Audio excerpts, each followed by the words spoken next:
So I'm driving her dad's Ferrari, and as I'm driving this thing, the speed on it is insane. And right as I take a turn, I ended up crashing with the car, and I got in serious trouble. Yo, what is going on, you guys? My name's Bubba, and welcome back to another insane story. So today's story all takes place back when I was in high school, and actually this is when I first got my license. Now, I've talked about my first car many times on this channel, but when I was 16, my parents gifted me a car that was the Toyota Celica GT. Now, this car I loved to death. I am not joking when I say this. This was my car that I basically did a lot of the Devil's Tango in. And I will say this much, having a car in your high school years is actually considered being popular or cool because, well, let's be real here, who doesn't want a friend that can drive you around? And especially girls, they loved it when you had a car. And I remember me having my car was one of the best things ever. When I first got my car and I entered school, I'm not joking, every single person realized that I had my license, that I had a car, and everyone was falling for me like left and right. I even got like 3 girls' number that time. And I remember one of the guys ended up walking up to me saying, "Yo, Bubba, it's cool you got a car and all, but I'm gonna be real with you, bro. You're not able to pull this one girl." Now, when he said that, I said there is no way, because I was like one of the only like 16-year-olds at the time that got my license. So I remember me and him, as we were walking down the hallway, he ends up pointing out a girl. He points at this girl and says, "Yo, what about her? Do you think you can pull her?" Bro, what do you mean? Of course I can. Watch. Now, one of the reasons why I was so confident about pulling this girl is because automatically a lot of people realized that I had a car because, one, I would always have like a lanyard in my pocket, and usually when you have a lanyard, it usually signals that you have a car. I know that sounds weird to say, but it's true. When you have a lanyard and you're walking around with it in high school, it was like a symbol of like, hey, this guy drives. And on top of that, I was only like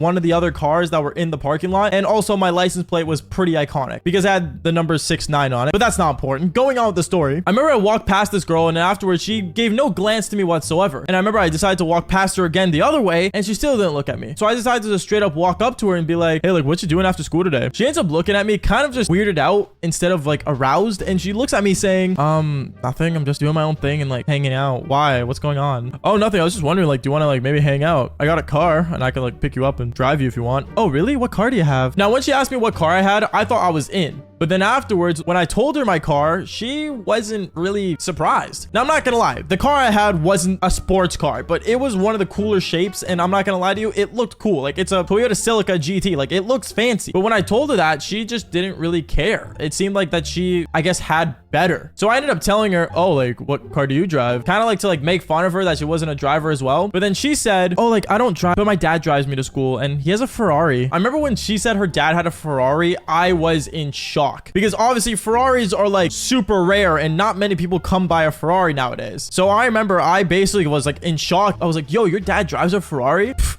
I've driven one of those before. That's pretty awesome. You used to own a Ferrari? No, I didn't own one, but I've driven a couple here and there. It's pretty cool. And by the way, I was totally lying to this chick. I actually never drove a Ferrari before this, but you know what? Like, I just wanted to make her seem like I knew what I was talking about when it came to cars. This girl was majorly in shock, and she was actually like, you know, like kind of surprised I knew how to drive one. And that's when she told me, "Oh, well, I mean, like after school, if you want to like come over and see it, he's not using it today. He's driving his Jaguar. So I think it'll be pretty cool if you want to come over." When she invited me over, instantly I knew that I was a score. And then after that, I ended up getting her Snapchat and I headed back to my friend. I went back up to my friend and I told him, "Yo, bro, see, I told you, super easy." He ended up basically like kind of like rolling his eyes at me because he knew that I probably did some sort of lie to like pull this girl. And let's be real here, when it comes to pulling girls, it's not real. Like, it's just half the stuff you say is not real. So I remember after school that day, I ended up pulling up to the front of the school with my car, and I mean everyone and every single student ended up seeing this girl get into my car, and she was one of the first girls to actually enter my car at the time. And me and her, we ended up driving over to her place, and when we got there, I remember she looks at me and says, "Oh, okay, real quick, let me just check if my dad's not home." So she ends up getting out of the car, tells me to like park like down the street, so that's what I did. And instantly at that moment, she ends up texting me to come inside her place, and that's what I did. When I got inside, I realized that this girl was like mega rich. Like, I don't know what her parents did for work, but she was loaded, and like money was never an issue for this girl, which made sense because she wore like Uggs and Prada and like all these fancy brands that, I'm gonna be real with you, I feel like are a total waste of money, but you know, she was a rich high schooler, why not? So from there, I remember me and her, we started walking around stuff, and she started asking me questions about cars that I only know so little about because, once again, like, I wasn't a big car fanatic, and I thought, you know, people that loved cars so much were kind of weird because like I feel like people that like cars so much just end up putting more money in than they actually should. But basically one thing led to another. I remember I ended up basically walking with her to her garage, and when I saw this Ferrari, I am not joking, this car was meant to be on display. This car was not meant to be driven at all. Like, I am talking like as if this car was like a garage sitter that would sit down and just not do anything, just never drive. I'm not joking when I say this. If you guys saw this car, you guys would not want to drive it because it seems more like a trophy than something you drive. But right away, instantly, this girl ends up going to the hook where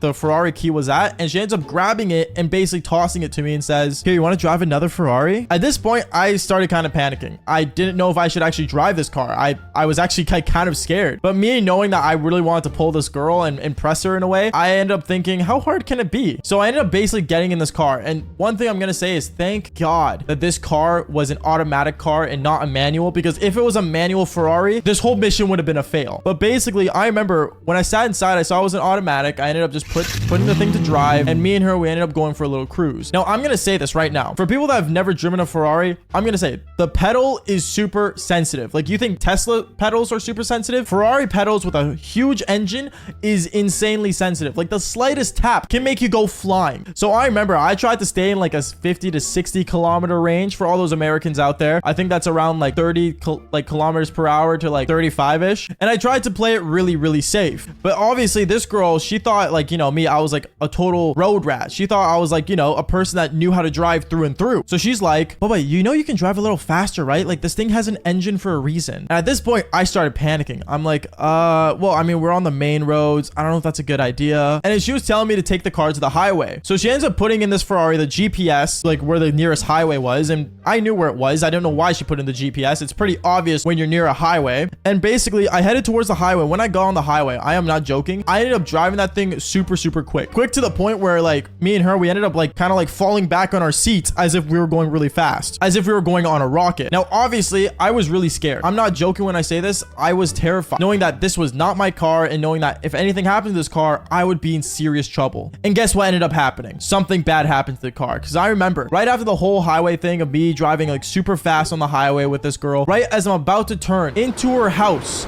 and I step on the gas pedal to turn into her driveway, I remember I ended up crashing the car into the garage door. I don't know how I did that. I really don't understand, but I remember I ended up looking straight at the car and I'm holding the wheel and I'm panicking thinking, what in the world did I just do? And this girl looks at me as if I'm crazy and that I'm gonna officially be broke forever. I remember I start panicking and I start like kind of like almost crying because I didn't want to get in serious trouble. Like, I just got my license. Like, there's no way I already crashed my first vehicle. This girl was telling me how like not to worry about it. Like, you know what? Like, we'll figure something out. And me and her, we just look at the front driveway, see the garage has a dent in it, and see that the Ferrari, the front bumper, had not a serious dent, but it had a noticeable dent in it. So we start like looking at each other, thinking of ideas of what to do to fix it. And I asked her, wait, so like how much do you think it is to like fix this car? Oh, it's definitely gonna cost like, I want to say like maybe like 10 to 40 grand. 40 grand? Now at that point, I'm not joking. I wanted to get in my car and just drive away and change my name and move to a different country, because there's no way I was able to pay 40 grand back when I was like 16. As I was contemplating on leaving though, I remember out of nowhere, the Jaguar pulled up where her dad was driving in. And basically he ended up telling me like not to worry about it and how it's really replaceable to fix a bumper like this. Like he just told me like it's cool and just to head home and just never talk to his daughter again. So knowing that was a pretty fair trade-off, I ended up doing that and realizing that driving these super fast cars could lead to a lot of trouble. But one of the things you can do to make sure none of this happens to you is following for more embarrassing stories just like this one. Peace out, guys.